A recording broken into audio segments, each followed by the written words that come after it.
जोहार साथियों, मैं अभिनव कुमार आप लोगों के लिए बहुत ही महत्वपूर्ण ऑब्जेक्टिव क्वेश्चन अध्याय 1 से रासायनिक अभिक्रिया एवं समीकरण से लेकर आया हूं, जो कि झारखंड अधिविद्य परिषद रांची के द्वारा 2023 में होने वाले एग्जाम के दृष्टिकोण से बहुत ही महत्वपूर्ण है।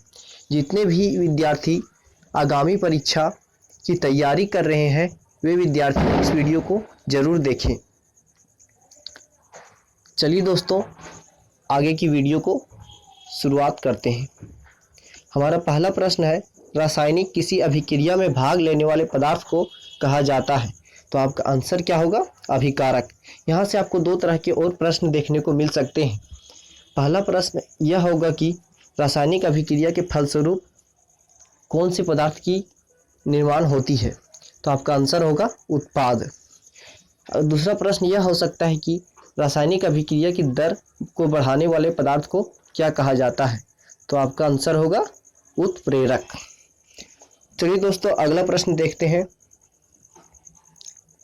जब किसी अभिक्रिया के समय किसी पदार्थ में ऑक्सीजन की वृद्धि होती है तो निम्नलिखित कहा जाता है। तो इसका आंसर होगा उपचयन। मतलब जब किसी पदार्थ में ऑक्सीजन की वृद्धि होती है तो आपका आंसर होगा उपचयन। अगर आपका प्रश्न रहे कि ऑक्सीजन का ह्रास होता है तो उसे क्या कहा जाता है, तो आपका आंसर होगा अपचयन। उपचयन को ऑक्सीकरण भी कहा जाता है। चलिए दोस्तों, अगला प्रश्न देखते हैं। समीकरण 2H2 + O2 निर्माण हो रहा है 2H2O। तो आपका यह कौन सा अभिक्रिया है? तो आपका आंसर होगा संयोजन अभिक्रिया। अगला प्रश्न है, आयरन प्लस कॉपर सल्फेट मिलकर कॉपर प्लस आयरन सल्फेट बना रहे हैं, यह कौन सी अभिक्रिया है? तो आपका आंसर क्या होगा? विस्थापन अभिक्रिया। अगला प्रश्न है, रासायनिक अभिक्रिया के दौरान किसी पदार्थ में ऑक्सीजन का ह्रास कहलाता है। जैसा कि पहले हमने यह प्रश्न को देख चुका है। आपका आंसर क्या होगा? अपचयन।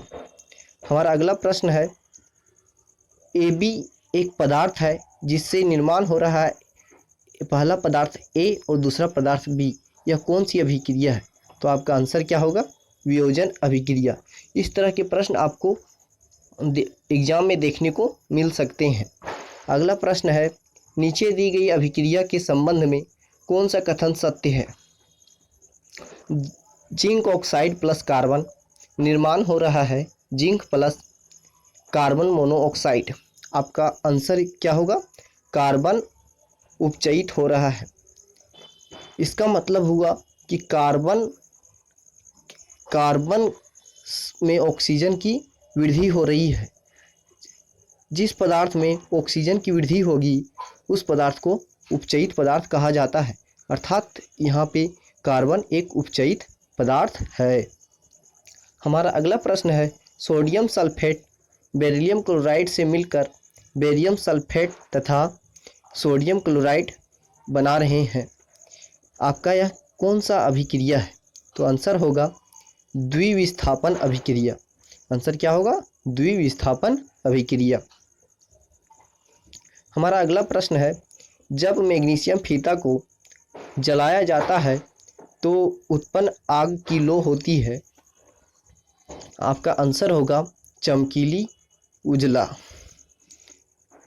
चलिए दोस्तों, नेक्स्ट क्वेश्चन देखते हैं।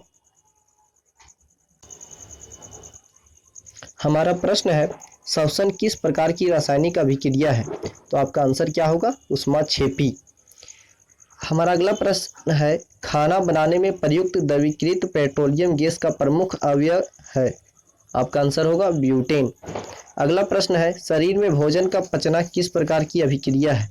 आपका आंसर होगा ऑक्सीकरण।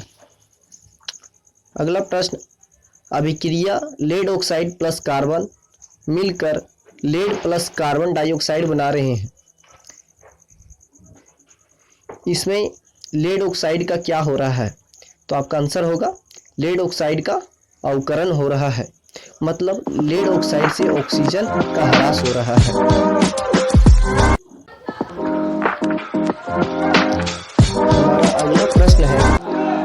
रेडॉक्स अभिक्रिया क्या है?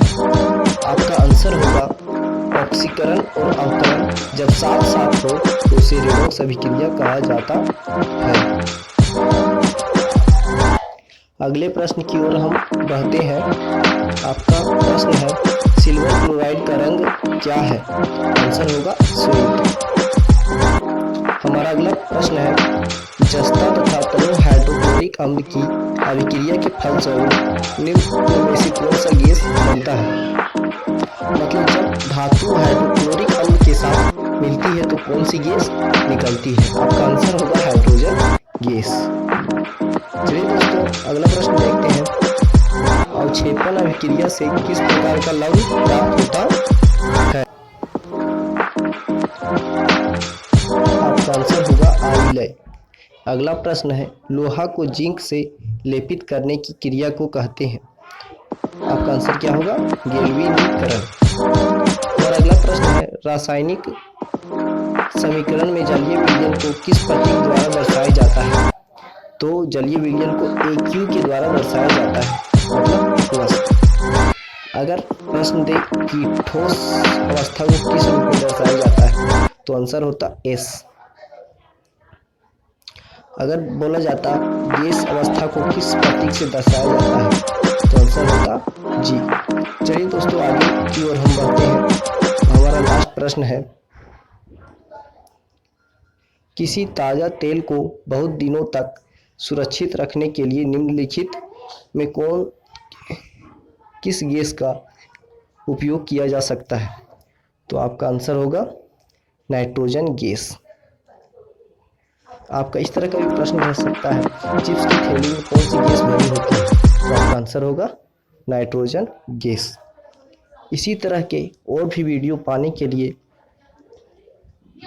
चाहे वह ऑब्जेक्टिव हो या सब्जेक्टिव हो आपका हमारे चैनल पर सभी विषयों का वीडियो अपलोड किया जाएगा, इसलिए हमारे चैनल को लाइक और सब्सक्राइब अवश्य करें। चलिए दोस्तों आज के लिए बस इतना ही। धन्यवाद।